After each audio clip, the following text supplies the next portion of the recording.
Welcome into A to Z Sports Prime Time on this Sunday night. We are happy to have you guys in for another episode of the Primetime program. Results did not go your way today. If you are a Tennessee Titans fan, I am sorry for you. There was a lot of different things that didn't go the Titans' way today, and that is something that we are here to work through and to talk about tonight. Will Levis got benched in a turnover-filled nightmare against Joe Burrow and the Bengals. And it's ironic because Joe Burrow played one of his worst games of the year. That was the whole fear, that Joe Burrow and Jamar Chase were going to come in here and just make your life a living hell. No, I mean, it was turnover after turnover after turnover, 10 total between these two teams. They at one point had something like 20 penalties and 10 total turnovers, 11 between the two teams is some kind of record. There have not been that many turnovers in a game between two opponents since like 2007, I think Mike Keith said on the broadcast today, which is crazy, absolutely crazy to think about. But if you're brave enough to suffer through that Titans game and you're brave enough to show up in here afterwards, we always appreciate you guys. We'll talk about Will Levis's benching, talk about what it means moving forward. The most disappointing part of today's outing for the Tennessee Titans. We'll work through that together. Need you guys to share the broadcast around, as you are always so good to do, on Facebook, YouTube, Twitter, and on Twitch, wherever you're spending your time with us. Thank you so much. If you are willing and able to share this show, you can retweet the show in the bottom right-hand corner of your screen. You can share not a public in the bottom left if you're on Facebook, or if you're on YouTube or Twitch, like the video, subscribe to the channel, tell a friend to do the same, and we will work our way through the debacle. I have to come up with new words to describe a Titans game each and every week. Sometimes it's a humiliation, sometimes it's a debacle, sometimes it's, a science experiment. Whatever it was all of those things today, and another double-digit loss, the seventh double-digit loss of 10 points or more by the Tennessee Titans this season. 3-11 are now the Titans, and no end in sight at this point. Will Levis's benching, though, provides at least a level of discussion that I think is worth having, and we will work our way through those things together. Ben Hall says, who's worse, Joe Burrow or Will Levis?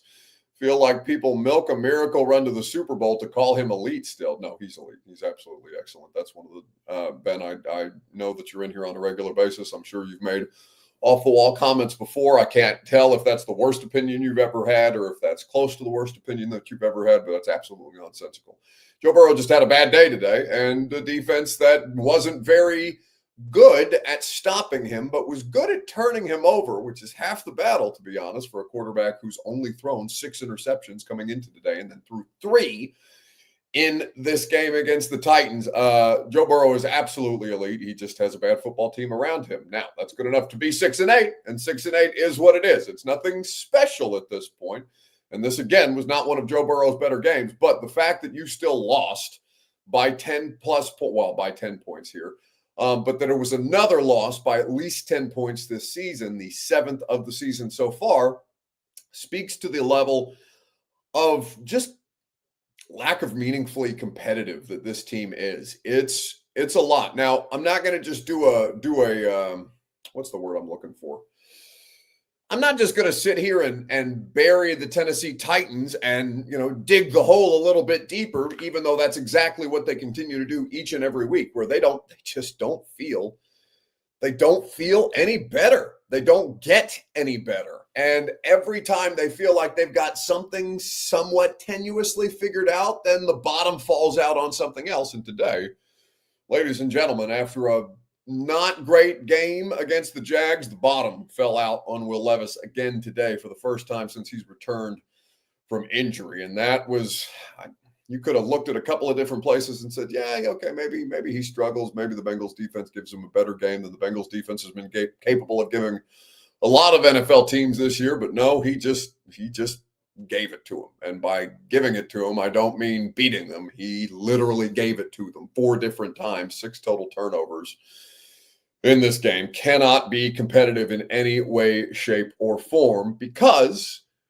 the quarterback's negatives far outweigh the positives, and that's what we're here to talk about tonight. He got benched this evening, and that's the thing that we're going to work through. The question that I want to start with here on your Two Rivers Ford take presented by Two Rivers Ford, the South's most trusted Ford dealer. Go to Two Rivers Ford in Mount Juliet or online at tworiversford.com for more information. Your Two Rivers Ford take is this. What was the most disappointing part about Will Levis, or excuse me, about the Titans' loss today? You could make it Will Levis. Perhaps that's a Freudian slip by me. There's a couple of different things that you could point to, though, because damned if the defense didn't let them down again in a big spot, even with the turnovers that they were able to create against Joe Burrow. Joe Burrow just made some uncharacteristically bad throws in today's game that honestly I don't think you've seen him make in any other game this year. And I don't know if the Titans' defensive schematics caused that. I don't know if Joe, the conditions were not ideal. I mean, it dried out, basically. It didn't really rain the rest of the day after this morning. It felt like we were going to be in for a bit of a slog, but nope, that's not what bogged Joe Burrow down. Joe Burrow had a couple of miscues that Joe Burrow doesn't normally have, and he still beat you by 10 because the guy on the other side, whew, just another day for Will Levis. I guess they called it just one of those days, where in reality it feels like just another one of those days is the better way to describe it. So your Two Rivers Ford take is, what is the most disappointing part about today's loss? Facebook, YouTube, Twitter, and Twitch. Two Rivers Ford makes the Two Rivers Ford take possible. Quality American-made Ford vehicles, award-winning customer service. Always makes the car buying process fast, easy, and more fun. Two Rivers Ford in Mount Juliet or online at tworiversford.com. Okay. David Fletcher says, Callahan playing Levis even though he was hurt after the sack. So, honestly, we tried to give them the injury excuse today. We asked both parties involved whether the shoulder injury had anything to do with Will Levis's poor performance. And both of them, Will Levis and Brian Callahan, told us that, no, not to their knowledge, there was no reason to think that he was any kind of limited coming out of that week of practice. They said he made all the throws pretty routinely in practice. He just wasn't seeing shit today. I think it's nonsense. I honestly think that if you are somebody who wants to give them the excuse, because listen, Callahan, here's the thing. I am trending in the direction of being out on all of them. And I mean, the front office, the coaching staff, and the quarterback. Like, I'm just kind of whatever with it. They are not going to be much better in 2025. If they are better in 2025, because almost all of these players are coming back, there is zero reason for me to trust that this coaching staff is capable to adapting to bad situations, capable of being the duct tape in bad situations. And whatever, again, I know that you guys are tired of hearing about Mike Vrabel and all the things that he did in 2 losing seasons. But the thing that he did the most was cover up all the different places where you weren't good enough to win and find ways to win games anyway. And this staff doesn't do that. So I have zero confidence in their ability to do that to date. That's not been meaningfully improved. In fact, it is markedly worse. They are not a well-coached football team. The roster, even though much money was spent on this roster this offseason, somehow the parts and pieces work worse than teams that fielded Dennis Daly and Andre Dillard and Dante Foreman and Buster Screen before the arrest and all these different cast-offs that were bargain basement, off the couch, 6 weeks into the season type guys. You can't win with a $92 million wide receiver. I know the corner and the center aren't playing, but this roster had a huge talent infusion this offseason, and it's such a worse team that I can't wrap my head around it. So it's the fact that the roster's worse. Who do I blame for that but the front office? Even though the roster should be better, the roster is more talented, but the roster is worse somehow. The team is worse, and the team doesn't cover up for anything anymore. The coaching staff doesn't cover up for anything anymore. So how am I supposed to look at that and think that that's better and has a higher upside? And then there's Levis, man. I think that's the most disappointing part of it all, because there's when he shows you enough, and it's just barely enough, it's still something that you look at and you see why NFL talent evaluators struggle the way that they do.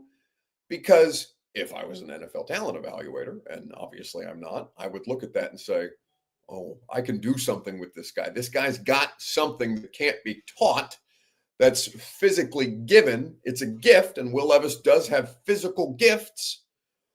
But as far as the skill required to play the quarterback position, brother, it is just some of the decisions today, some of the throws, some of the miscues, some of the inaccuracies, and there you can point to those things all season long, because it's not like he's won a great deal in this last. He's been back now for 6 games, and they're 1-5 in the 6 games that he's been back. So congratulations to them, even though I was willing to look at his progress and say, okay, incremental progress, that does matter. Let's acknowledge it while it's there, because it may not be there for long, or that may be how it tops out. And I don't get this whole Jekyll and Hyde quarterback character that he is. The most disappointing thing about Will Levis, or about this loss today, was Will Levis. He got benched.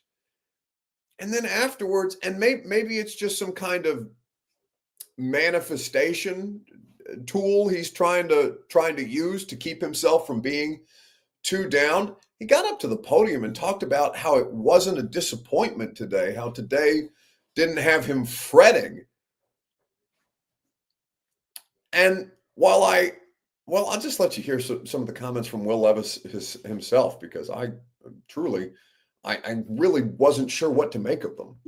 Yeah, just a series of unfortunate events. There's been 4 out of those last 5 possessions, like the turnovers. You're never not gonna, or rarely ever not gonna get pulled when you turn the ball 4 times. So I understand that, and I got to watch the tape and see how it all went down. I kind of already know how a couple of them happened, and the last one was definitely the most disappointing, just because it's a look that I was ready for and that I was ready to launch, and guy made a good play, and it sucks. It wasn't my day.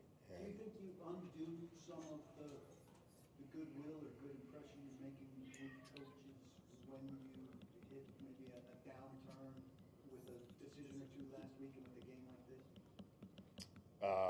I'm just going to try to do my best to play the position the best that I can. What did Brian say to you when he pulled you? It was Bo. I didn't get to talk to Brian. He just told me, turn the ball over 4 times, man. Like, that's what happens. And there was no fight. I just understood it. It sucked. I was there for Mason and the guys, and just tried to be the best teammate I could for the rest of the game.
Unmute yourself.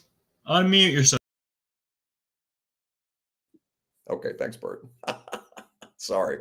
So that was Will Levis talking about a couple of different things today. I thought it was an interesting note that Brian Callahan wasn't the one that told him he was benched. I thought that Bo Hardigree, the quarterback's coach, telling him he was benched was an interesting note in the middle of that. And for Will Levis, it goes a little further than just beyond, talking about the turnovers and understanding why they had to sit him down today. And I'm reading directly from the transcript now from his post-game press conference earlier, where you may not have heard all of these comments. He was asked, have you felt this season like you're still having to make your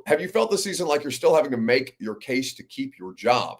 I'm gonna read you exactly what Will Levis said here in just a second, right after I remind you that the Primetime program is made possible by the Ashton Real Estate Group of RE/MAX Advantage. Go to GaryAshton.com, get your dream address without the stress. The intel edge you need to succeed can be found courtesy of the Ashton team. So this was Will Levis when asked about if he's still trying to make the case to keep his job. He says, quote, I can't think that way. I think earlier in the year, like after the first few games, I got my head spinning and thinking about that. And I was able to kind of bring myself back to base and remind just myself who I am and bring the confidence back to my mind. I'm just going to fight every day for this team until I can't anymore. And it's not my decision in that respect. So I just kind of control what I can. And then he's asked, how do you maintain your confidence when you have a day like you did? He says, like I said, I just remind myself who I am and know that what happened is fixable. And some of those things that you can't control, it also helps to think about the good performances and the good stuff that you put on tape and just knowing that you can be that player and just got to be it more consistently. So keep reminding myself and just keep reminding myself of that and just done a good job. I think keeping my mental right since that tough start. He goes on to talk about the idea of just not fretting, that he's not really fretting the situation that he's in. And I don't know, maybe you can't actually go about it that way. Like maybe having that level of pressure on you, that constant fear that the axe is going to fall as far as your job viability. I mean, I don't think that he's going to get cut. I think that he's more likely on this roster in 2025 than not, because they just don't have a quarterback solution right now. And right now, the best quarterback solution that they have available to them is Will Levis, undisputably, which is a crazy thing to say given the performance that he had today. But just the idea that he keeps talking about reminding himself who he is mentally and hearkening back to those good performances. Brother, there's just not that many. And I don't, maybe it's not my place or your place or anybody else's to like point that out to him on a consistent basis, because there's something to the idea of positive manifestation and approaching everything with a positive mentality and, you know, trying to keep your heads, your mental right, because there are some struggles that you go through, and we could all probably to some extent practice a little bit more mental positivity in our day-to-day. Like me, I could have had a better attitude about going to cover a Titans game today, because I'll tell you what, I sound so ungrateful when I say this out loud, because again, I tell you, even when it sucks, it's the best job in the world, because it's still 10 times better than a lot of sucky jobs out there. But this is the first time I'm coming up on a decade in Nashville in August.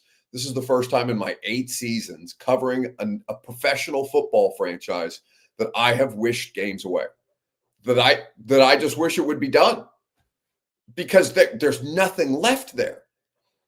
And the thing that scares me the most is I don't know how much there is to really build on in 2025, because it's a ton of the same players coming back, including him. So I don't know. Maybe I'm already wired a little bit cynical and a little bit pessimistic, that maybe I can't see the forest through the trees, because this is bad. This is as bad as it's ever been. This is Whisenhunt type stuff without, you know, Whisenhunt was a dick from everything that I hear. And Brian Callahan is very friendly, which I guess is a plus. I don't know. It doesn't seem to matter as far as wins and losses are concerned. They're 3-11 again, I say. But this, I mean, from a product on the field standpoint, this is Wiz. It's Wiz and locker / early stage Mariota when they were getting him killed. But even that does a disservice to Marcus, because Marcus was way more consistent as a player than Will Levis is. I don't know what to do with them. I don't know what to do with them. Chosen says Levis is the majority of this team's issue. That is 100% completely and totally factually inaccurate. This is a bad football team top to bottom. Levis is not the majority of this team's issue. This team's issue, I think, may well start with the person running the show making bad decisions and not having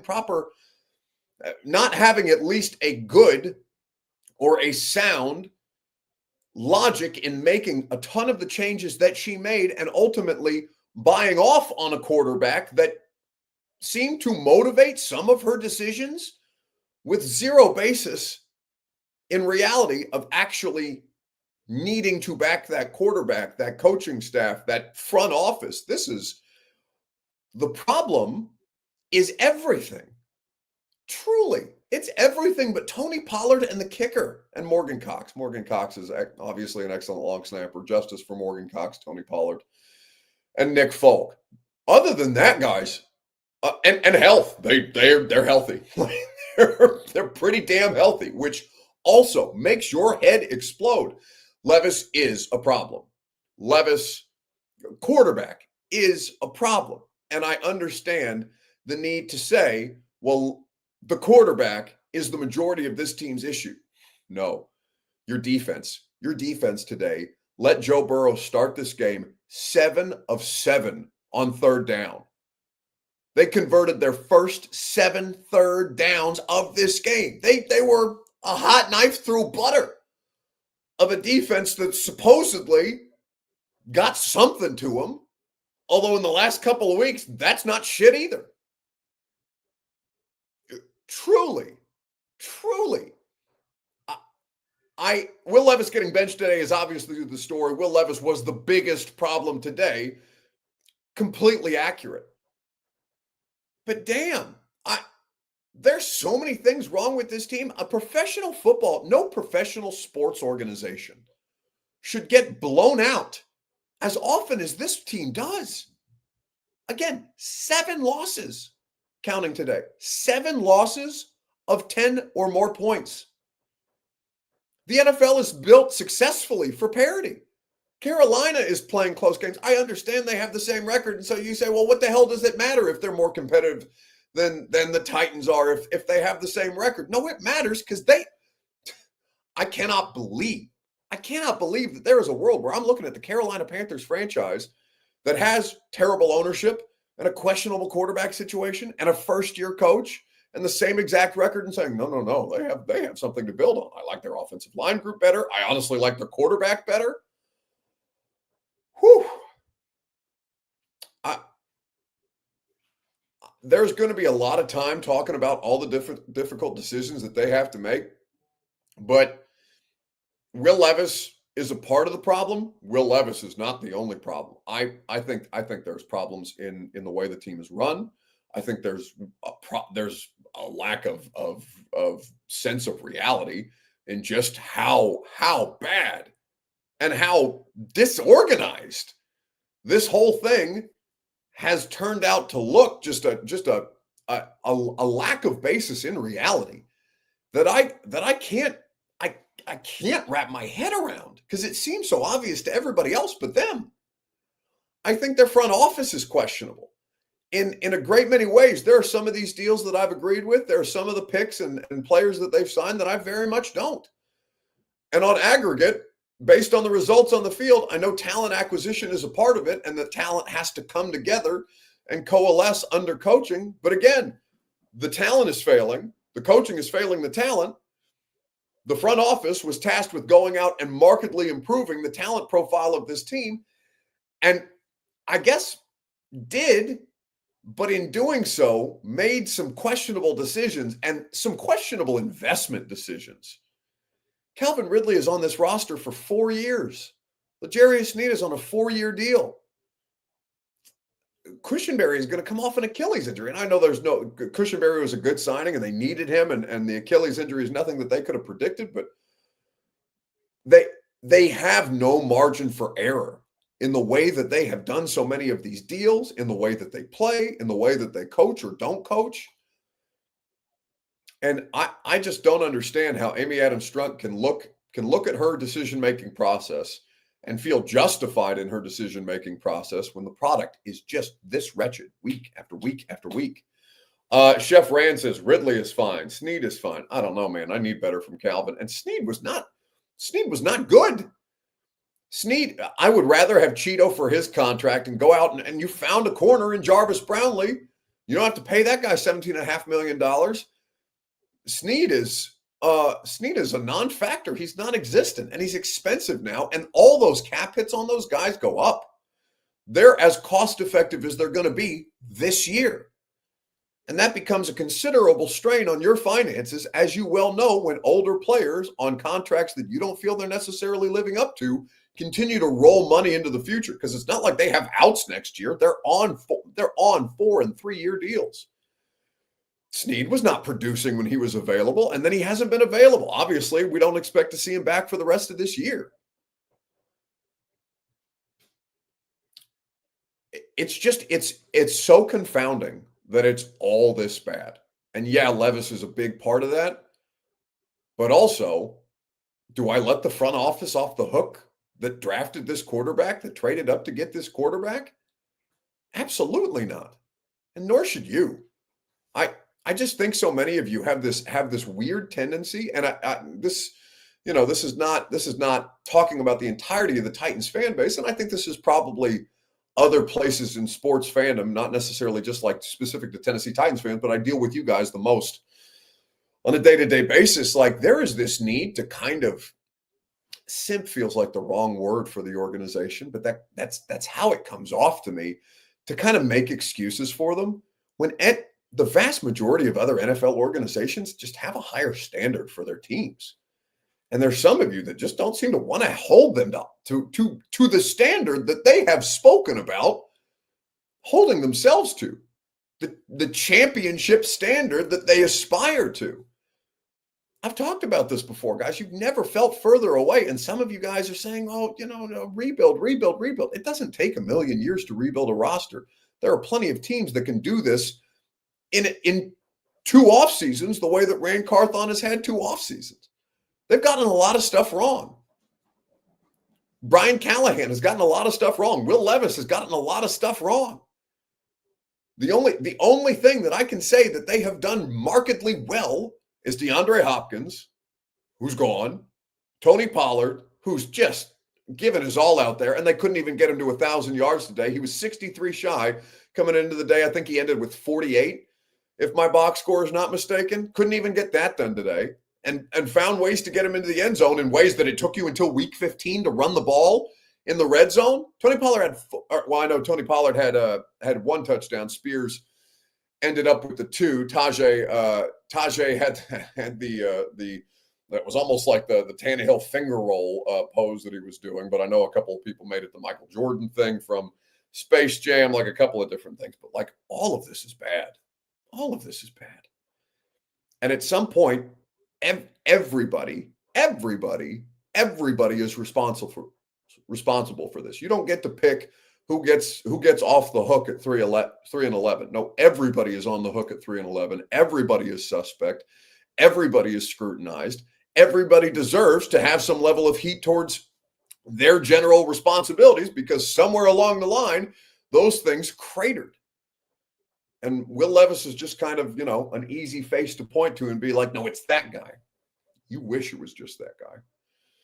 Clayton says Vrabel's laughing at us right now.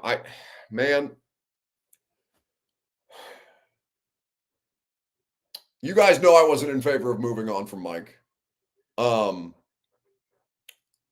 I thought he was covering up for a lot of bad shit that they did. And him and Derek, right? Him and Derek were a big part of that. And both of those people being gone at the same time, obviously has had a massive impact. It's not just one or the other. Derrick Henry was a good player here. He wasn't going to be as good as he's being right now if he stayed here. And obviously that tailed off the worse the roster got in the last couple of years. Mike Vrabel had A.J. Brown traded out from under him, decided that he didn't want to be put in that position again, tried to gain more roster control in that spot, ended up, biting off more than he can chew and getting the axe. But him and Derek were covering up a lot of this stuff. If he ends up being the coach of the Jags and playing the Titans twice a year, that's kind of what I would like to see play out. I just want to know. Just settle it head to head once and for all. Vrabel with a questionable roster versus Callahan with a questionable roster, and just show me on the field who was actually right in this decision. I would like to see Mike Vrabel be the next head coach of the Jags. I don't think he will, because there's already a general manager in place, and I think Mike wants some level of involvement in the general manager stuff. Because again, A.J. Brown got traded out from under him, and he wasn't happy about that. And I think most people would understand that. it's not just about one person, but it is also those two people, Henry and Vrabel. Those are two different styles of leadership, but they're both necessary, and you don't have either of them. There's no rudder. There's no guiding light for this organization. Quarterback has not had near enough success at the NFL level to be, holding other people accountable. Brian Callahan just got here. Rand Carthon, I don't know. I think he's more there. He's more buddy with the players than I think most general managers, or at least a certain style of general manager that I think I've gotten used to. And the NFL has probably moved away from a lot of those hardline dudes like J-Rob does. And by the way, I can't believe J-Rob got an interview with the Jets. That's crazy. Unless Vrabel wants him back, which would also be something. I don't know if you could reunite those two after the AJ thing, but maybe they're on better terms than we might realize. That's something to keep an eye on. There's just nothing to guide them forward, which is why I don't feel about I already have a bad feeling about them in 2025. Man. Chef Rand says, Buck talking bad about Rand now, but was buddy on the install. Yeah, that was before they went 3-11, bud. I mean, listen, Rand Carthon, in the same way that I talk to these people on not a daily basis, but on an almost daily basis. I mean, Rand's at practice. It was funny today because I was walking out. I do the Two Rivers Ford recap on the phone before, and I'll send it to A to Z. They'll edit it. They'll put a sponsor post on it, and then they post it on social media. And I'm walking out on the field to do that. And there's two women standing at the end of the tunnel as I'm walking out to do my video. So I walk past them, say hi. I don't really recognize them. Do my video. It takes a minute and a half, 2 minutes. And then walk off the field, and one of the women stops me and says, well, were you talking shit about my husband? And I said, well, who depends? Who's your husband? And she said, Rand Carthon. And I said, well, no, not today in that video, but yeah, I mean, I'm willing to go along provided that you have results, but there are no results. And Rand knows this. Like, he's an adult. He sees what's happening out there. He probably has his own opinions on how this has happened. Brian Callahan's an adult. He's a football lifer. Both of them are football lifer. Their fathers were obviously very, very involved in college and professional football for a long, long time. Like, they know how this shit goes. The job is not to be buddy. I appreciated Rand for helping us raise money for charity. I would invite Rand and Brian Callahan, or Brian, one of them. I would probably invite one of them back to do the install with Greg and I. Hell, I'd invite Levis to do it. I'd be curious to know Levis's perspective on some of these plays that we're going to be breaking down when we do the install live show. And it's an open invitation to the both of them. Whether they'll take it this year or not, I have no idea. And whether that's because we've been critical of the product that they were tasked of putting in place. I mean, maybe that's their choice. But I was happy that they accepted the invitation. I was happy to have a dialogue. I was happy to see how the results would play out, and there have been no results. So who failed this team more, Rand, Callie, or Levis? Yes. Yes is the answer. If you want to divide it up into four pieces of the pie, Amy, Rand, well, let's say Amy, front office, coaching, and personnel. Yes, 25% Amy, 25% front office, 25% coaching, 25% roster. Yes, there is no who failed this team more than the other. Yes is the answer. That is the answer. The owner that made the decisions, emotional decisions, to fire Mike Vrabel and not trade Derrick Henry for picks in season the way that she did, she's responsible. The owner who then made those changes and empowered a general manager front office structure that's not very clear, not very defined, even to the people who work under those two individuals, and Chad Brinker and Rand Carthon. Yes, the people in the front office who do not have these clearly defined roles, who have some level of this collaboration ethos that they continue to talk about but struggle to implement, who have signed, who have made some decisions that I would agree with on the personnel front, but who have made a great deal of others that I did not agree with at all. Yes, they are responsible. The coaching staff that came in here clearly unprepared to play, to run an NFL offense without Joe Burrow. Yes, there's not a bunch of those running around out there. Yes, they are responsible for not being able to adjust significantly to the talent, for not being a plus on the sidelines in games in a lot of these situations, in not having their team prepared to play. The GM, the front office, who hired those people, who put them in place, responsible for them. They're responsible for the players not producing. And then the players have to pull their own weight too. And there's plenty of examples where the players have not. Yes is the answer. Who failed this team more? They have all failed this team monumentally. And if you don't want to acknowledge that, you don't have to. But you're making excuses for a 3-11 football team. And if you want to cape up for that lack of just results, be my guest. If you want to sweep it under the rug and say, "Oh, rebuild," okay, have standards. You can be competitive while you rebuild. That's what they told us. That's what they told all of you and us that they were going to be, that this was a competitive rebuild. There's nothing competitive about this football team other than Nick Folk, Tony Pollard, and Morgan Cox. Those three get a pass. They're not in my blame pie chart. They're not. Those three get a pass. Everybody else, no. Please understand that I don't think it's a good idea to just clean house again either, because it just shows the instability in the organization that I already think is there. But I also don't know how you can allow people who have let your product sink to this low of a level continue to get to do their jobs based on what? What's the proof of concept? A win against a JV Dolphins team, a JV Patriots team, and that one fluke thing against the Texans? That's their Texans Super Bowl, win one for Amy, go on the road, do all these things. Okay, the Texans have already won the division. The Texans won the division this week. Nobody even bothered them.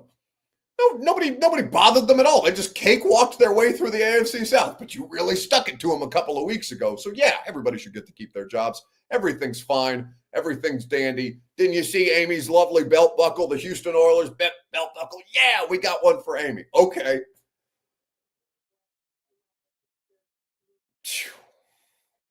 I genuinely don't know what you do. And that is that I think is the worst thing that I could say about this franchise. I genuinely don't. I have no clue what they're going to do to restore this thing to meaningfully competitive. And that should bother you the most. If you're being realistic about this, that should eat at you on a daily basis until such time as they give you a reason to trust them. And I have no idea when that's going to be. All right. I've rambled on enough at great length. I'm going to remind you that the Primetime program is made possible by Zen Sports. Promo code ATOZTN gets you in on all the action. Promo code ATOZTN also gives you the opportunity to get $100 on your no-danger first wager at Zen Sports. Terms and conditions apply. Gambling problem, call 1-800-889-9789. And also by TrueMath Fitness in the Gulch. TrueMathFitness.com for your first workout free.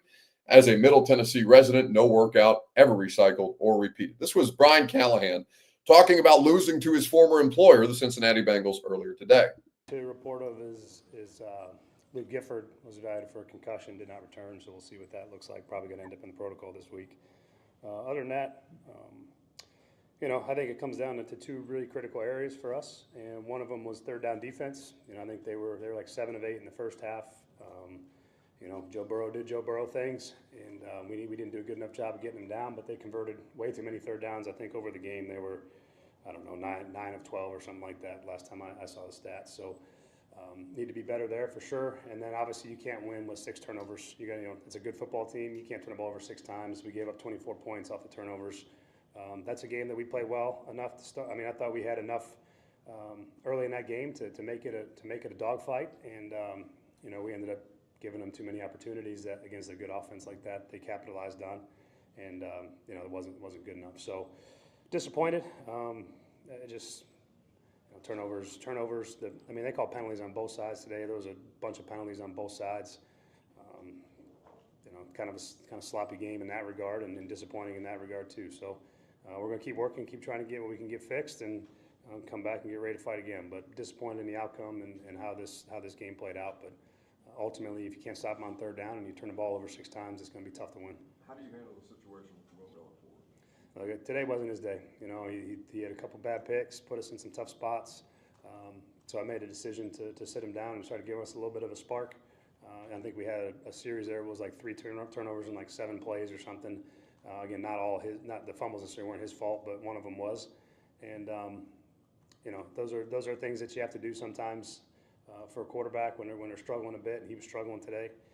So we'll see moving forward. We got to watch the tape and see what we can correct and how we can do it better. But definitely wasn't his day today. Yeah, no shit, I'll say. I mean, it's just wild. Chef Rand says, just get Sam Darnold and draft a first-round wide receiver. Man, if you paid Sam Darnold $35 million that he's owed this offseason to suck, to win 7 games, you would also deserve to be fired just for calling yourself Chef Rand. Like that some of you can't see something like that coming. Like the idea of paying Sam Darnold $35 million a year. That's what he's going to get. That's ballpark open market. So let's make it generous. Let's say $30 to $35 million. And I know I'm harping on one particular commenter, but this, Chef Rand is on one tonight. I appreciate it. Because he's giving us conversation. Say you pay Sam Darnold $30 to $35 million, okay? And you still don't have a right tackle, don't have a pass rush. 7 of 7 on to start the game was Joe Burrow on third down today. You couldn't stop a nosebleed, much less stop Joe Burrow. You have needs at wide receiver. To your point, you could draft one.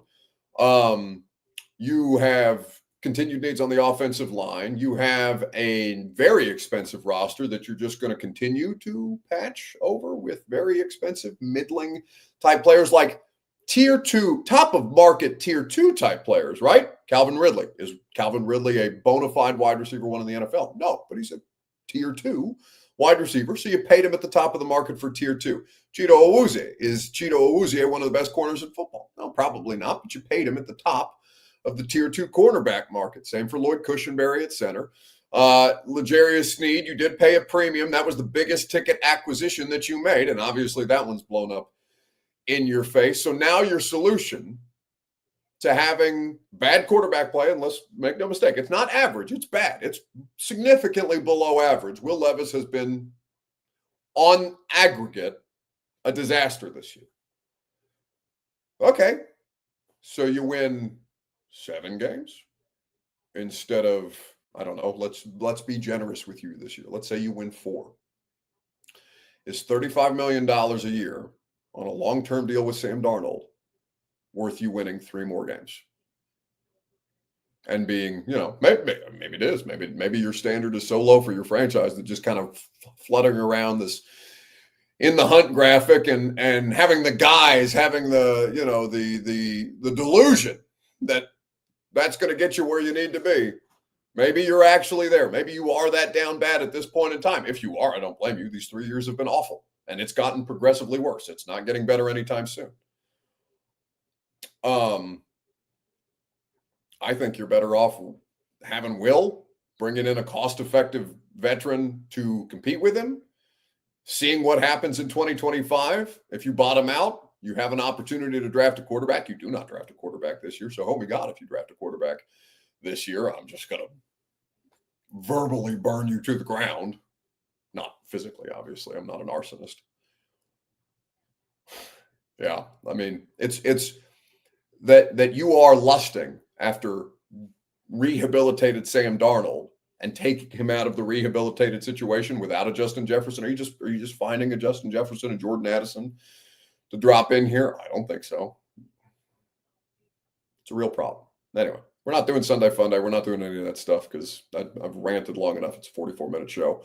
And we're well into Sunday Night Football at this point. I told you guys I wouldn't do that. But there's a lot of this. Real Cricket says, draft show this week, Buck? Absolutely not. Nope. 3 more weeks of regular season football. You will not make me talk draft before I absolutely have to. So we will talk probably about the Tennessee Vols and the college football playoff. We'll talk about fun things.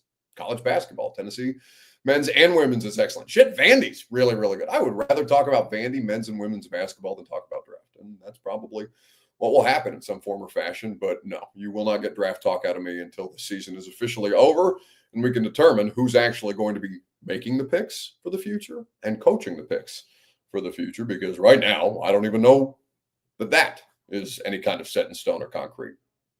We'll see.